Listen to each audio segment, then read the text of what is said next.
विघ्नहर्ता श्री गणेश, श्री गणेश, श्री गणेश।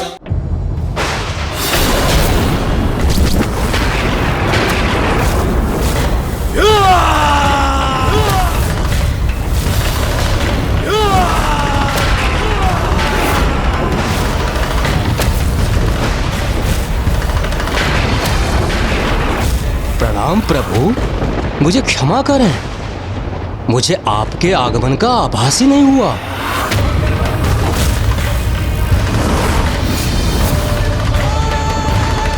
मेरे द्वारा आपको जागृत करने की इतनी चेष्टा के बाद भी आपको मेरा आभास नहीं हुआ, जबकि संपूर्ण ब्रह्मांड को ज्ञात हो गया। पृथ्वी के और सौर मंडल के कण कण तक मेरे डमरू का स्वर पहुंच गया, किंतु वो स्वर आपके कानों को भेद नहीं सका। यहाँ तक कि वैकुंठ में स्थित श्री हरि नारायण और देवी लक्ष्मी को भी मेरे होने का आभास हो गया, किंतु आपको नहीं हुआ।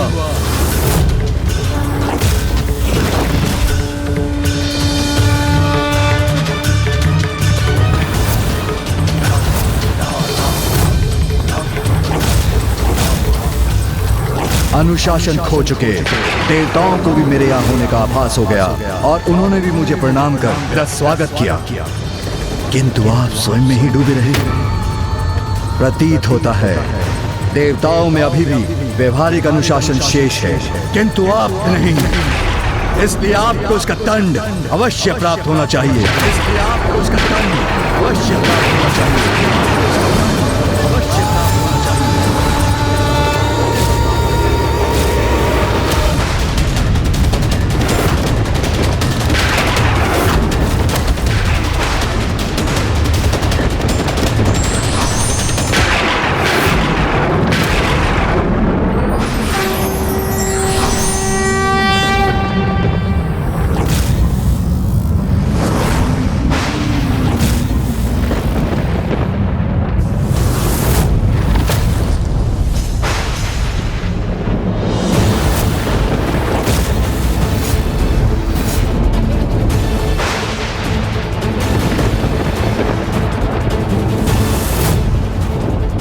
मुझे ज्ञात है प्रभु, आपका अभिवादन करने में मुझसे विलंब हुआ, किंतु मुझे आपके आगमन का आभास ही नहीं हुआ प्रभु।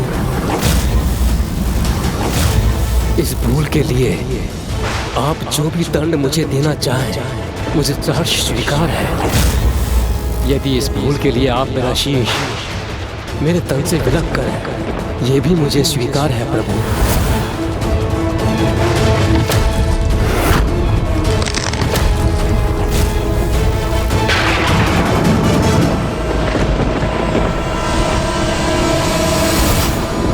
देखिए देवी पार्वती, प्रभु महादेव के क्रोधांश और स्वामी के शीतल अंश एक दूसरे के सम्मुख है।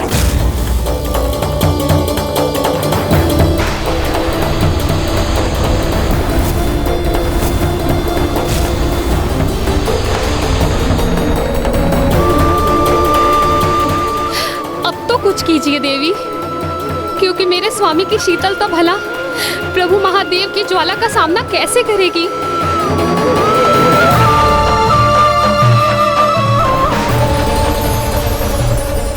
अति किसी की भी हो, वो कभी भी उचित नहीं होती। इसीलिए शीतलता और क्रोध दोनों का ही उनके चरम पर होना सर्वथा अनर्थकारी प्रमाणित होता है, और इन दोनों में संतुलन स्थापित करना अनिवार्य है।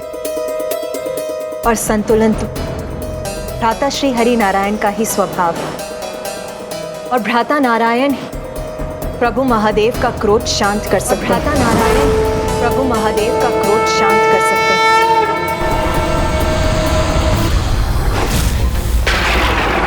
मुझे आपके आगमन का आभास ही नहीं हुआ। आप जो भी दंड मुझे आपके आगमन का आभास रख कर, ये भी मुझे स्वीकार है। मैं अचंभित हूँ ब्रह्मदेव, एक तो आपसे एक बहुत बड़ी भूल हुई है, और फिर भी आप मेरे समक्ष शांत और शीतल होने का प्रयास कर रहे हैं। आपके द्वारा ऐसे आचरण से तो स्पष्ट है कि संसार से अनुशासन संपूर्ण रूप से मिट चुका है, जिसका आरंभ आपसे ही होता है। इसलिए नियम और अनुशासन के पालन हेतु एक बड़ा उदाहरण प्रस्तुत करने के लिए मैं आपको शापित करता हूँ। मैं आपको शापित करता हूँ।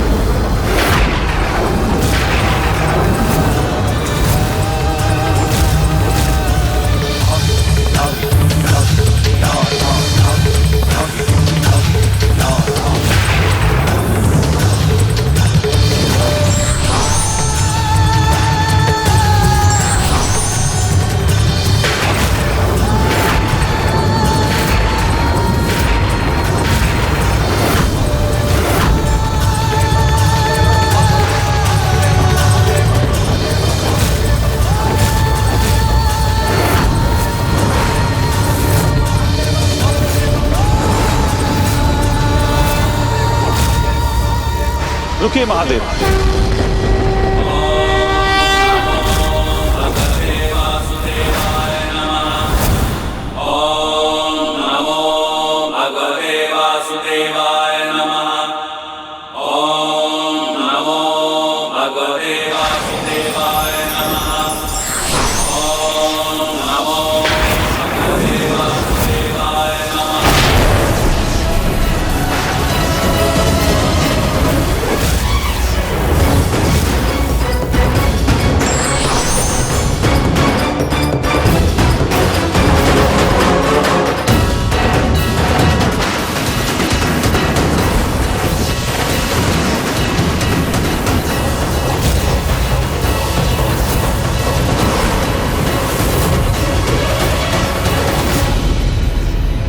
देखिए देवी सरस्वती, मैं भ्राता श्री हरि नारायण के इसी संतुलित अंश का उल्लेख कर रही थी। देखिए देवी, किस प्रकार इस अंश के उत्पन्न होते हैं। महादेव के क्रोधांश से ब्रह्मदेव की शीतलता का बचाव हो गया है।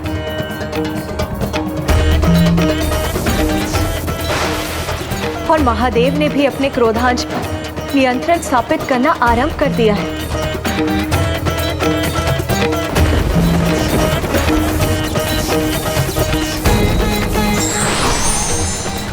स्थिति में हस्तक्षेप करने के लिए मैं क्षमा चाहता हूं महादेव,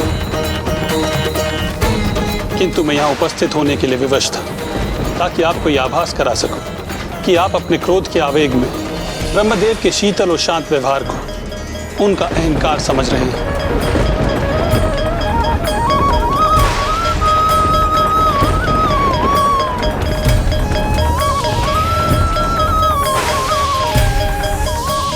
क्षमा कीजिए ब्रह्मदेव, किंतु मैं आपका भी ध्यान इस ओर इंगित करना चाहता हूं कि आपके शांत और शीतल स्वभाव से ऐसा प्रतीत होता है कि इस पूर्ण घटनाक्रम से आपको कोई प्रभाव ही नहीं पड़ा।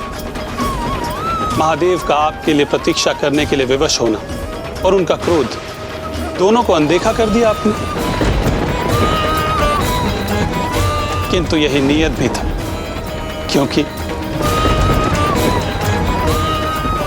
हमारे अवतारों को माता अनुसुईया के संतान के रूप में अभी प्रकट होना शेष।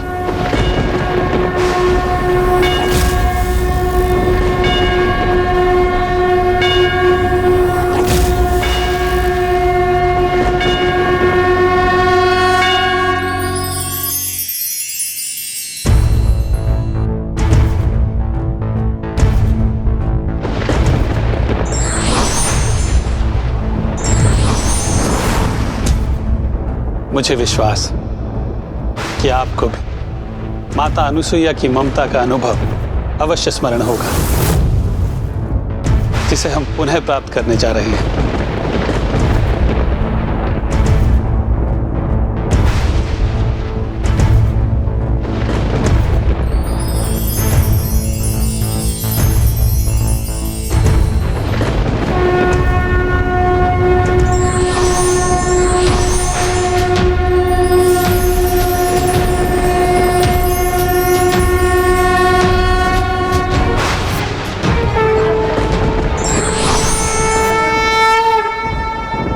हमारे अंशों को तो उत्पन्न होना ही था।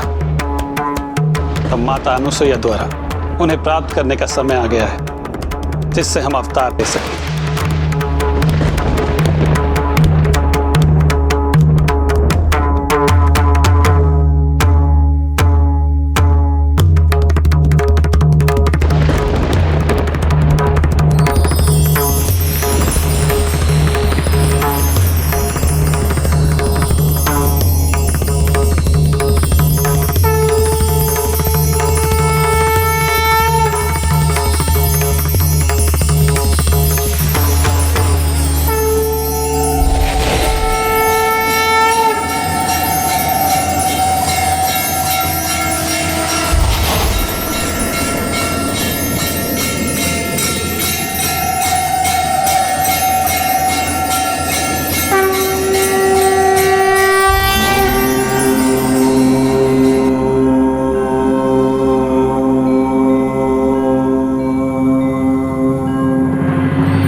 नाथ अब शीघ्र ही वो अद्भुत और अद्वितीय घटना घटित होगी जिसकी हम सब इतनी उत्सुकता से प्रतीक्षा कर रहे हैं।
अब स्वामी के अवतार का आगमन हो चुका है।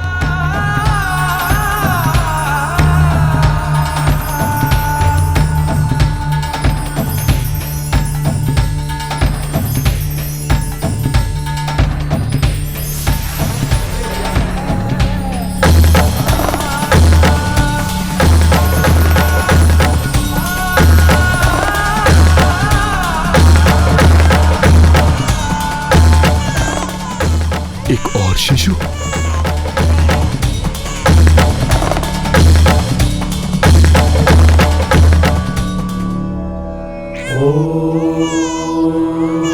स्वस्ति न इंद्रो वृद्धश्रवाः स्वस्ति नः पूषा विश्ववेदाः स्वस्ति नस्ताक्षो।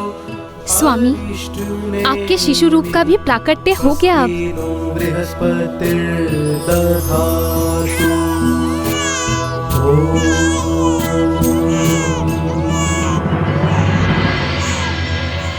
कितना दिव्य और सुंदर स्वरूप है इस शिशु का देवी।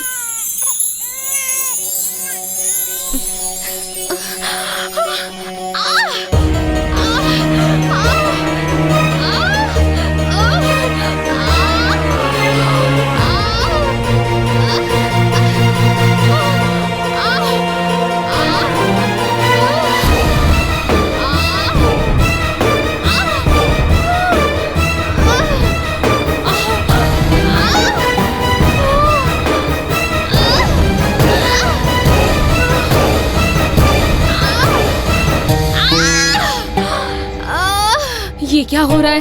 इनके तीसरे शिशु के जन्म में इतना विलंब क्यों हो रहा है? स्वामी, आपके अवतार के जन्म में ऐसी बाधा क्यों उत्पन्न हो रही है?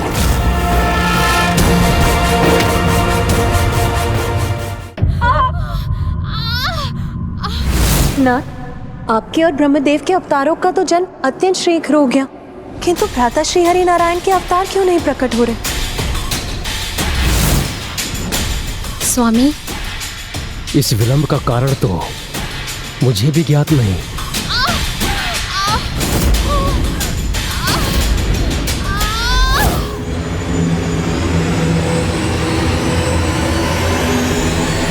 संसार में अकारण कुछ नहीं होता। अवश्य इस विलंब का भी कोई कारण होगा देवी।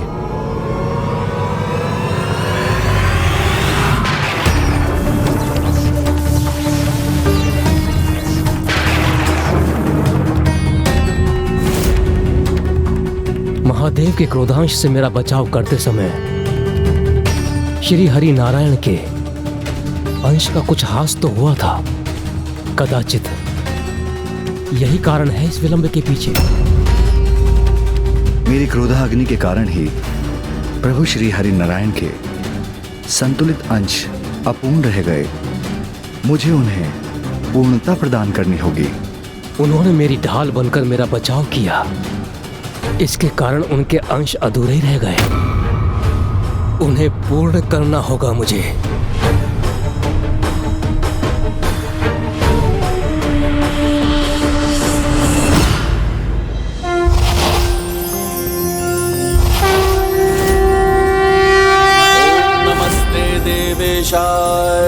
सुरासुर नमस्कृताय भूतभव्य महादेवाय हरित पिंगल लोचनाय बलाय बुद्धिरूपिणे वैयाघ्रव संचदायारण्याय महादंशिणे कालाय महेश्वराय पुष्पदंताय विभागाय मुखाय सर्वहराय हिरण्यश्रवसे द्वारिणे भीमाय भीम पराक्रमाय ओम नमो नमः।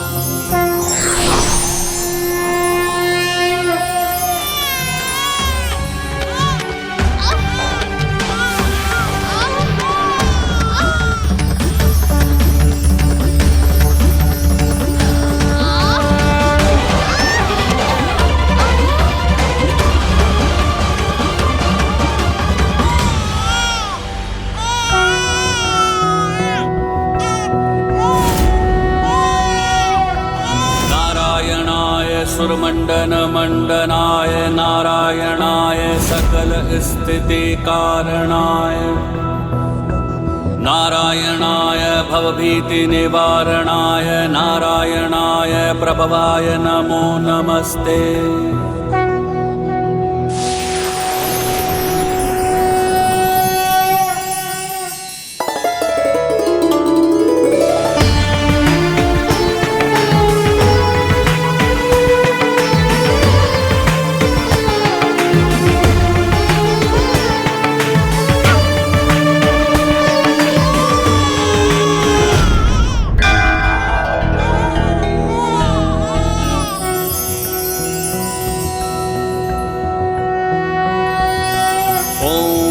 देवासो दिव्येकादशस्त पृथ्व्या मध्येकादश। मैं धन्य हुआ, प्रभु की कृपा से मुझे दिव्य और अद्भुत पुत्रों की प्राप्ति हुई है।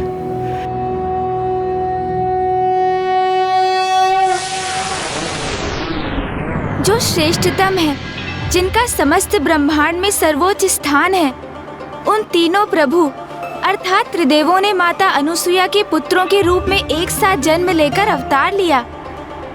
किंतु ईश्वर के प्रत्येक अवतार का तो एक विशेष उद्देश्य होता है लंकेश। तो यहाँ त्रिदेवों के जन्म का क्या कारण था? अनुशासनहीनता। सामान्य रूप से मनुष्य अनुशासनहीनता को इतना महत्व नहीं देते। उनके अनुसार तो वो एक छोटा सा विकार ही होता है।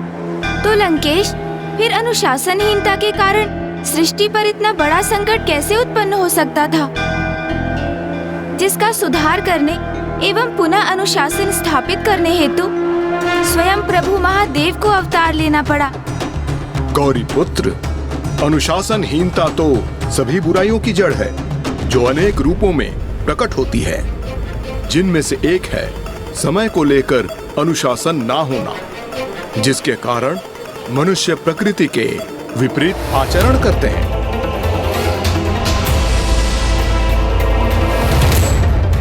वो दिवस में सुप्त अवस्था में रहते हैं और रात्रि में जागृत होते हैं, जिससे उनके स्वास्थ्य के साथ साथ उनकी बुद्धि पर भी कुप्रभाव होता है। और प्रकाश रहित रात्रि का गहन अंधकार तो अधर्म को ही जन्म देता है। गौरी पुत्र, अब मैं आपको बताऊंगा अनुशासनहीन आचरण के कारण।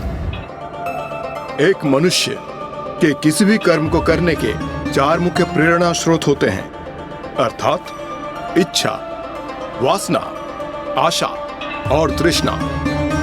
सभी नकारात्मकता की ओर बढ़ते जा रहे थे, जो सर्वथा अनुचित है, जिसके कारण मनुष्य धर्म विरुद्ध व्यवहार करने लगे, जिसका एक बहुत बड़ा उदाहरण है अयोग्य वंशजों द्वारा अपने ही परिवार के वरिष्ठ सदस्यों और योग्य राजाओं का वध कर उनके सिंहासन पर स्थित होना।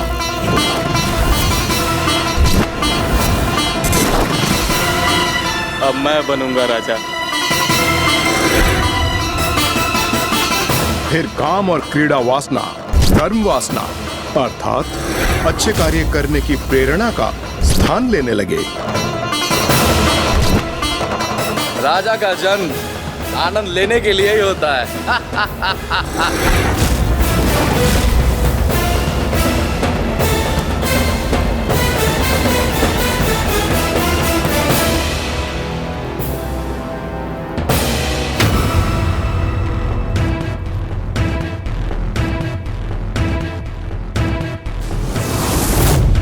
कठिन श्रम से उत्पन्न आशा का स्थान एक भ्रामक आशा के भाव ने ले लिया, जिसके अनुसार मनुष्यों के मन में यह मान्यता स्थापित हो गई कि कर्म किए बिना ही उन्हें फल प्राप्त हो जाएगा, जिसके कारण संसार में आलस्य बढ़ने लगा।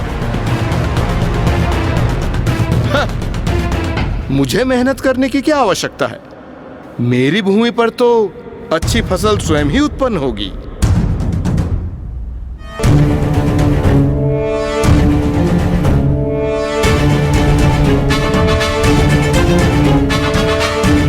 और इन सबसे अधिक थी तृष्णा, अर्थात असीमित लालच, दूसरों को भयभीत कर उन्हें ठग कर उनका धन प्राप्त करना, जिसके कारण ऐसे उन्माद योद्धा भी उत्पन्न हुए जो अपने स्वार्थ हेतु असहाय जीवों का भी रक्त बहाने के लिए तत्पर थे। और ऐसा भूलोक में ही नहीं, पाताल लोक के साथ स्वर्ग लोक में भी होने लगा गौरीपुत्र। मनुष्य और असुर तो अंधकारी आचरण करने ही लगे थे, किंतु अब तो देवता भी अनुशासनहीनता की सीमाएं लांघने लगे थे। नियमों का पालन और विनयशीलता के साथ अनुशासित रहना तो जैसे वो भूल ही गए थे। वायुदेव ने वायु को अपनी इच्छा अनुसार प्रवाहित होने के लिए स्वतंत्र कर दिया था।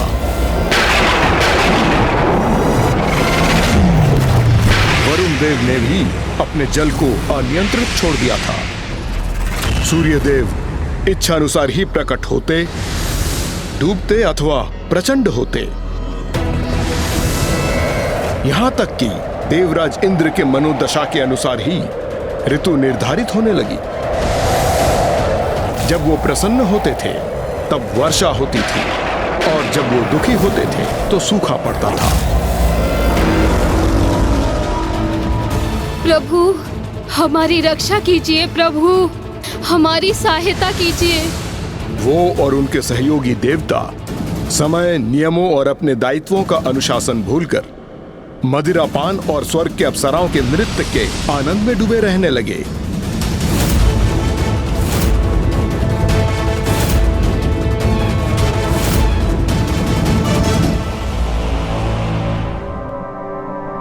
फिर तो देवता भी अपने कर्तव्यों और दायित्वों के प्रति अनुशासनहीन होकर सर्वथा बुराई के पथ पर थे लंकेश। इसलिए सबसे बुरा भी उनके साथ ही होने वाला था गौरीपुत्र। लंकेश, इस कथा के तो अभी तक 3 मुख्य संकेत हैं। प्रथम, मानव, दानव और देवताओं को इसका ज्ञान भी नहीं था कि अनुशासनहीनता के कारण त्रिलोक अव्यवस्था एवं विनाश की ओर बढ़ रहे थे और शीघ्र जगत में अनुशासन स्थापित करने की आवश्यकता थी। द्वितीय, रात्रि के अंधकार में पाप कर्मों को बढ़ावा प्राप्त हो रहा था और शीघ्र सृष्टि के इस अधर्म के अंधकार को मिटाने हेतु एक मार्गदर्शक का प्रकट होना अनिवार्य था। और तृतीय, एक मनुष्य की 4 प्रेरणा स्रोत अर्थात इच्छा, वासना, आशा और तृष्णा अत्यंत तीव्रता से अनियंत्रित होकर नकारात्मकता की ओर बढ़ रहे थे, जिसके कारण अधर्म में वृद्धि हो रही थी। इसलिए मनुष्य के इन 4 मूल प्रेरक स्रोतों को भी नियंत्रित करना अनिवार्य था। आप तो इस कथा का सार भली भांति समझ गए हैं गौरीपुत्र। कदाचित इसलिए आपको ज्ञान विधाता भी कहा जाता है। तो अब मैं और स्पष्ट कर दूं गौरीपुत्र, रात्रि के मार्ग को प्रकाशित करने वाले मार्गदर्शक का होना, यही 3 मुख्य कारण थे त्रिदेवों के अवतार के। तो फिर लंकेश, किन प्रभु के अवतार ने किस दायित्व को निभाया और कैसे? इसमें तो तीनों का ही योगदान था। प्रथम समस्या का समाधान तो श्री हरि नारायण के अवतार ने किया, जिनमें प्रभु शिव शंकर शंभु और पितामह ब्रह्मदेव की आंशिक शक्तियां भी समाहित थी। इसलिए वो 3 शीश के साथ प्रकट हुए थे और उनमें तीनों देवों के गुण भी थे। तब तो वो अवश्य प्रभु दत्तात्रेय ही रहे होंगे। प्रभु दत्तात्रेय तो योग गुरु होने के साथ गुरुओं के भी गुरु थे, जिन्होंने स्वयं ही समस्त शिक्षा और ज्ञान प्राप्त किए।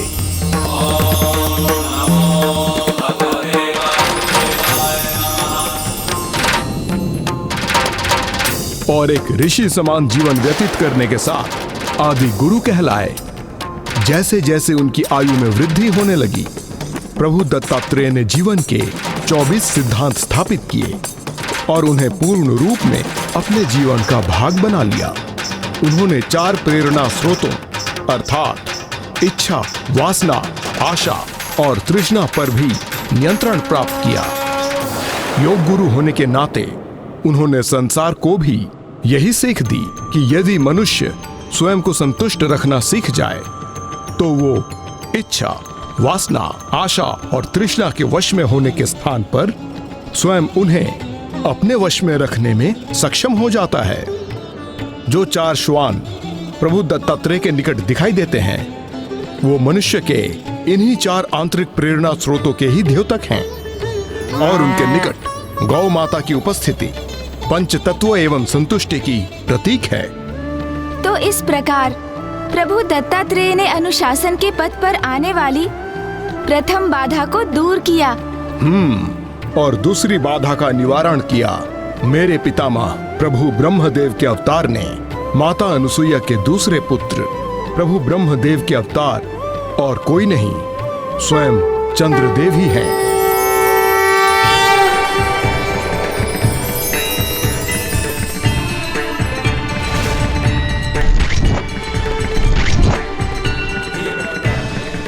अर्थात रात्रि काल में प्रकाशित रहकर प्रभु ब्रह्मदेव ने चंद्र के रूप में रात्रि काल में होने वाले पापों को रोकने हेतु मानवता को रात्रि प्रकाश रूपी मार्गदर्शन प्रदान करना आरंभ किया। अनुशासन विहीनता से उत्पन्न अशुद्धताओं को चंद्र और प्रभु दत्तात्रेय ने दूर किया, किंतु अभी भी वास्तविक समस्या तो शेष ही थी और उसे दूर करना प्रभु शिव शंकर शंभु के अवतार का दायित्व था, जिन्होंने दंड देकर मनुष्य में नियमों की अवहेलना करने की प्रवृत्ति को सुधारना आरंभ कर दिया। और उनकी इस कठोरता के कारण उन्हें ऋषि दुर्वासा के नाम से सभी जानने लगे। ऋषि दुर्वासा के नाम से सभी जानने लगे। ऋषि दुर्वासा, जो अनुशासन और क्रोध के पर्याय थे।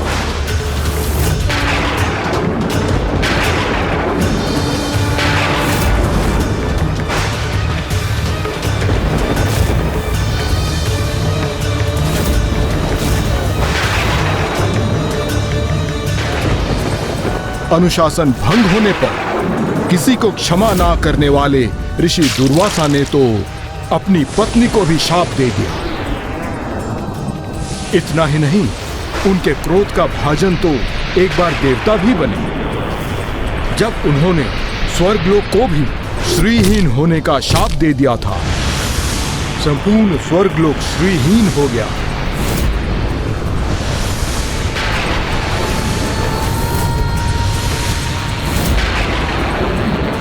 और इसी शाप के कारण देवी लक्ष्मी ने वैकुंठ धाम का त्याग कर दिया। ये उन्हीं दुर्वासा ऋषि की कथा है गौरी पुत्र, जो अब मैं आपको आगे सुनाने जा रहा हूँ।